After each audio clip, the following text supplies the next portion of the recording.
A major thought experiment in the Batman Arkham community is trying to figure out what Paul Dini's Batman Arkham Knight would have been. For anyone who's unaware, Paul Dini was the lead writer on Arkham Asylum and Arkham City, but was not asked to return to Arkham Knight. Paul Dini has always been very respectful of Rocksteady's decision to write Arkham Knight in-house. He's stated that he didn't even really know what his third game would have been, and that eventually he just heard from Rocksteady that they decided to go a different direction for the third game and would not be inviting him back, and that he's fine with that. But if you go back and listen to his interviews when Arkham City was coming out, you can hear the care and passion that he was putting into the writing of this series, and he's even directly asked in one of the interviews about doing a third game, and he gets excited and talks about the potential for it. Does the story for Arkham City leave room for a third installment? Oh, of course. Yeah. Simple, huh? Yeah, well, no one's talked to me about a third installment. I think everybody wants to do a third installment, but I think everybody's just sort of waiting to see what happens and maybe how this shakes down, and then we'll all see maybe later.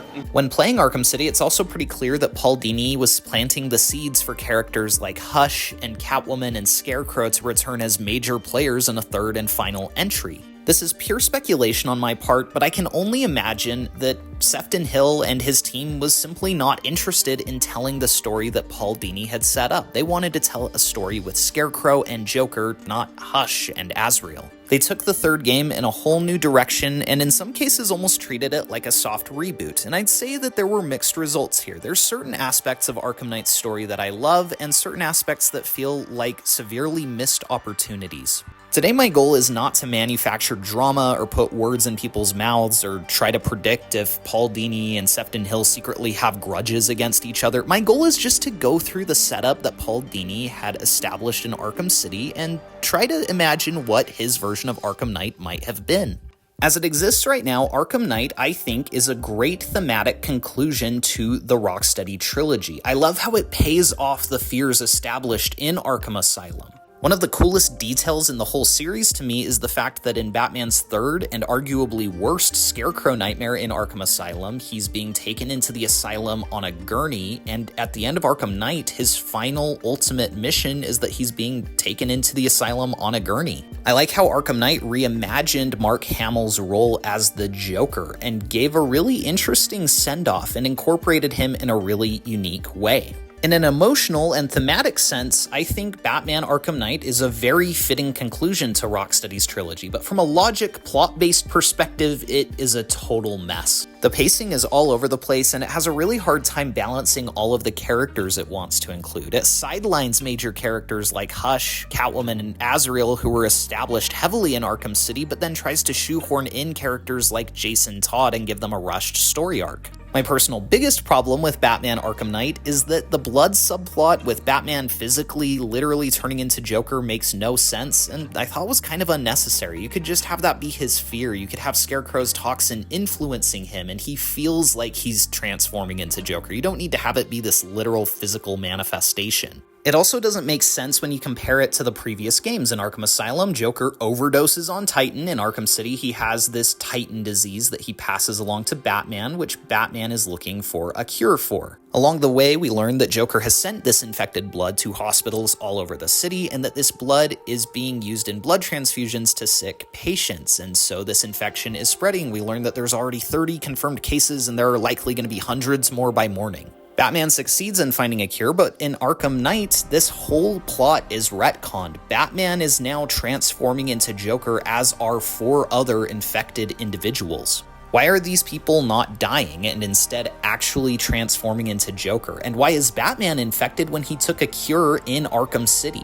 This is one of those examples of the game feeling like a soft reboot, because on its own merits, I think the plot of Arkham Knight is fine, but when you hold it up as a sequel to Arkham Asylum and City, it falls apart very fast. There are also weird decisions to make the whole Arkhamverse feel less storied. When Firefly shows up, it's cool to see him again, but they establish very firmly that the only other encounter Batman has had with him is in Arkham Origins. I much prefer the approach of Arkham Asylum and Arkham City, where when he goes up against a character like Mr. Freeze or Poison Ivy, it feels like he's faced them countless times and has a ton of stories with them. So while Batman Arkham Knight, to me, is a great standalone Batman story and a fitting thematical conclusion to the trilogy, it definitely ignores and sidelines a lot of the things that Paul Dini was setting up. In Arkham City, Hush was being established as a major new threat who had grafted his victims' faces onto his own so that he could look identical to Bruce Wayne. Azrael was watching Batman from the rooftops and at the end revealed a prophecy that was very cryptic and teased an interesting potential future. Catwoman was utilized heavily in the story, being the secondary playable character, and it seems that she was being set up as the major supporting character of the series. Scarecrow's return seemed inevitable, with plentiful teases to him still being alive. Now, what if I told you that around the same time that Paul Dini was writing stories for Rocksteady, he was also working on a comic called Batman Heart of Hush, which involved Hush as the main villain, Catwoman as a supporting character, and Scarecrow as a supporting villain. This comic was published in the same year that Batman Arkham Asylum released and featured a story about Hush literally stealing Catwoman's heart. I mean, like surgically removing it from her chest. He keeps her hooked up to a machine that allows her to stay alive while he plays a twisted game with Batman. Batman has to find a way to defeat Hush and get Catwoman's heart back before she dies. Along the way, he has encounters with Scarecrow, and it's also established that Hush is not the only villain with a personal vendetta against Batman who wants to kill him.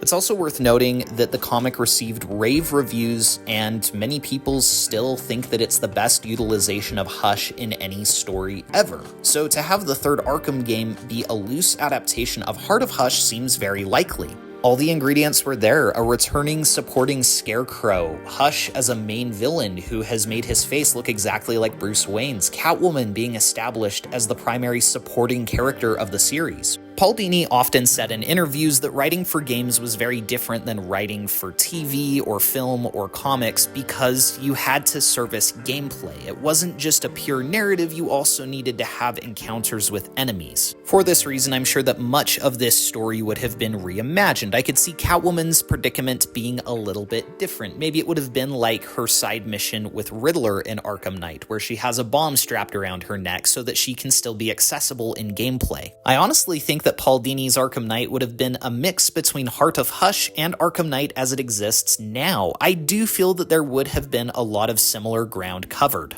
Paul Dini probably would have wanted to dive into how Joker's death had impacted Batman, whether this would have resulted in a literal appearance from Mark Hamill's Joker or just a shadow of Joker being cast over the city. It's unclear, but I bet that is subject matter he would have wanted to tackle. The power vacuum left by Joker probably would have been explored. I wonder if Paul Dini would have had all the villains working together, or if he would have had them each vying for top spot in Gotham's underworld now that Joker no longer inhabited it. Azrael's story probably would have been kind of similar, a character being brainwashed by the Order of Saint Dumas that Batman is trying to break through to. The big alteration, if I had to guess, to Azrael is that he probably would have been included in the main story. Characters like Man-Bat and Deacon Blackfire, if Paul Dini had chosen to include them, probably would have received more setup and a larger story arc. My guess also is that some of these new characters like Simon Stagg and Deacon Blackfire probably would have been replaced with characters that Paul Dini had set up.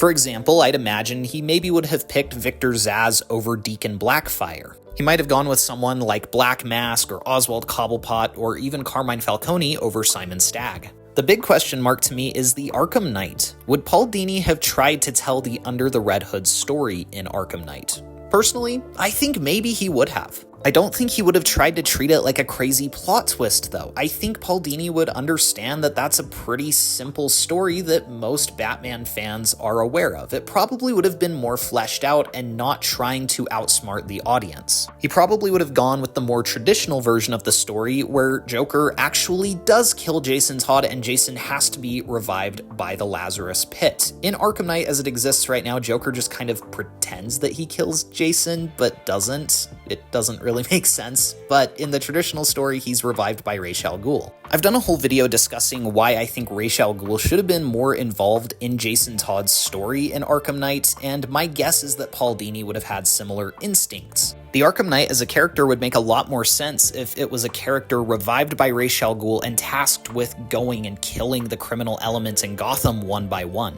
Funnily enough, I actually think Paul Dini might have utilized Red Hood as a side mission rather than a main antagonist. With Hush and Scarecrow likely taking the top spot, I don't know that he would have chosen to pursue Jason Todd as the main threat. Thematically, Arkham Knight probably would have been similar. I doubt that Paul Dini would have tried to tell a story about Batman physically becoming Joker, but it probably would have been a story about Batman dealing with the death of Joker and Talia. Talia's death probably would have played a larger role in Batman's grief. He might have been inclined to bring back a character like Clayface, and overall it would have felt like a more direct sequel to Arkham City. For the character arc for Batman, it probably would have been about overcoming fear, similar to how it is in the final game. He would have been coming to peace with the death of his parents and some of those other fears that were established in Arkham Asylum. It really bums me out that Paul Dini was not invited back to conclude his story in the Arkham series and wasn't even seemingly used as a consultant. In my opinion, Paul Dini is one of the best Batman writers out there, and he truly left his mark on the Arkham series, and I can only imagine how grand his finale would have been. But now I want to hear from you guys. Let me know in the comments below what you would have liked to have seen from Arkham Knight. Do you think you would have preferred Paul Dini's version over Sefton Hill's version? Thank you all so much for watching. Please be sure to like and subscribe if you enjoyed the video, and we'll see you guys in the next one.